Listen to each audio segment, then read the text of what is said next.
अब यहाँ पर देखिए निषेध कथन व प्रत्युदाहरण देखेंगे, ठीक है। इन दोनों का मतलब क्या है पहले इसे समझ लेते हैं। देखिए निषेध कथन का मतलब क्या होती है कि कोई कथन दिया हुआ है, उसका अगर हम उल्टा लिखते हैं, उसका निगेटिव लिखते हैं, तो उसे हम क्या कहते हैं, निषेध कथन कहते हैं। जैसे समझिए यहाँ देखिए, यहाँ कथन 1 दिया है पी। पी क्या है, पी में दिया हुआ है एक्स जो है पूर्णांक है, ठीक है। तो अगर इसे हमें अगर इसे इस कथन को अगर हमें निषेध लिखना होगा तो हम क्या करेंगे, इसके सामने इसका सिंबल लगाएंगे इस प्रकार का। ये क्या हो जाएगा, निषेध कथन पी। इसे हम टिल्ड बोलते हैं।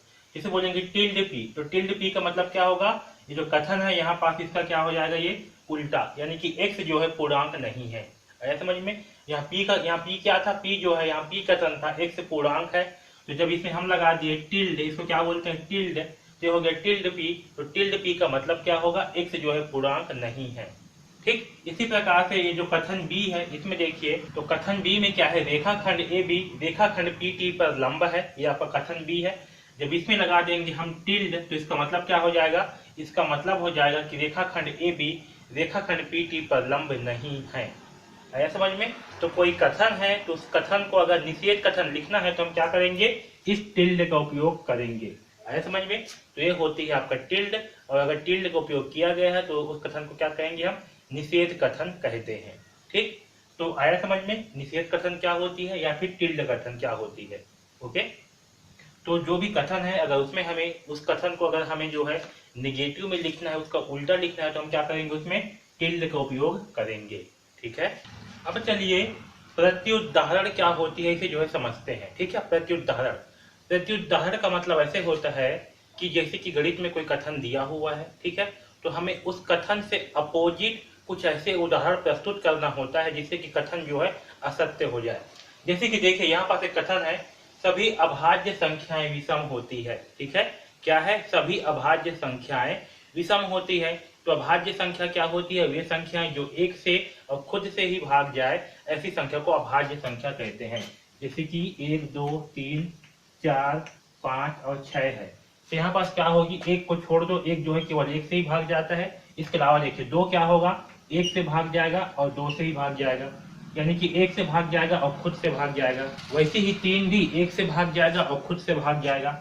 आपका 4 जो है एक से भाग जाएगा, 2 से भाग जाएगा और 3 से भाग जाएगा, सॉरी, और 4 से भाग जाएगा, यानी कि एक से भाग जाएगा, खुद से भाग जाएगा, इसके अलावा भी 2 से भाग जा रहा है।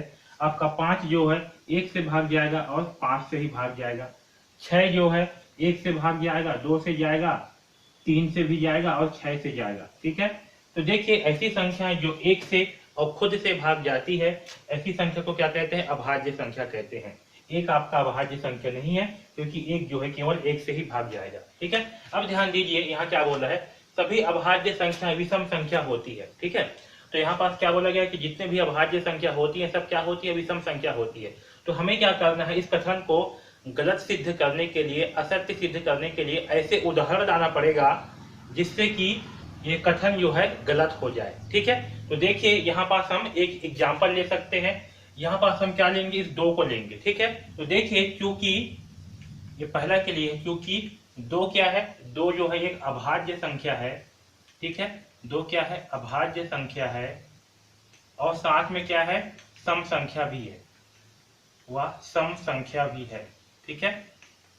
इसलिए जो कथन 1 है वो क्या होगा, असत्य होगा। तो देखिए हमने क्या किया, एक उदाहरण लेकर के आ गया और उससे क्या हो गया, जो कथन है पूरी तरह से असत्य हो गया, ठीक है।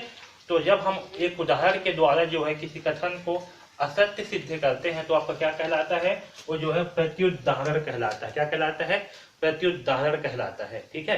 तो इस प्रकार के उदाहरण जो कथन को असत्य कर दे उसे हम क्या कहेंगे, प्रत्युदाहरण कहेंगे। जैसे कि यहाँ पास एक पहला कथन के लिए क्या है, 2, ठीक है। ये 2 जो है सम संख्या है और अभाज्य संख्या है, इसलिए क्या होगा, ये कथन जो है असत्य होगा।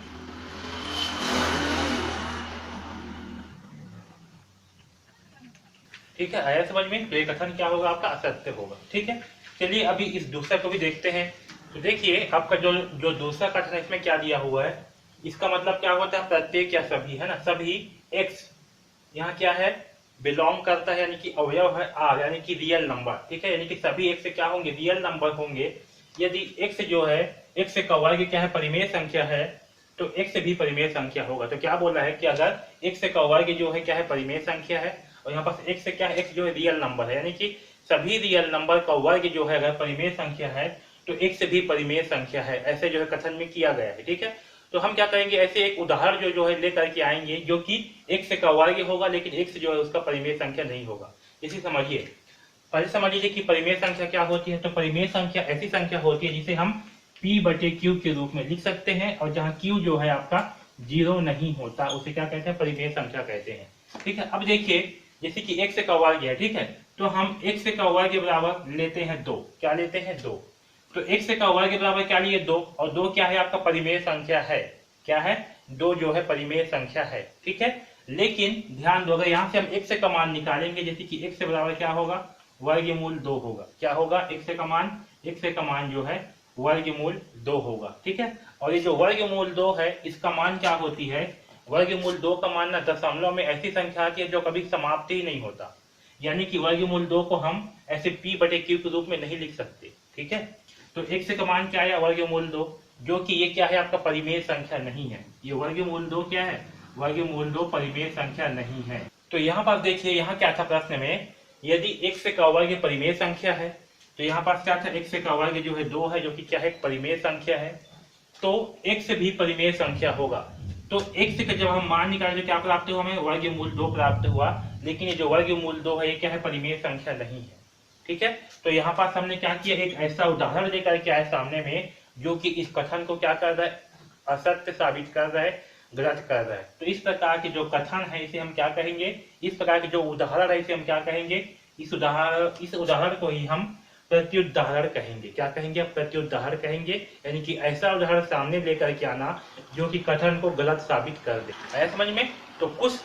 तो गणित के कुछ कथनों को जो है हम जो है ना इस प्रत्युदाहरण के द्वारा ही हल करते हैं। ठीक है, उसे बाकी विधि के द्वारा हल नहीं कर सकते, उसे हम इस प्रत्युदाहरण के द्वारा ही हल कर सकते हैं।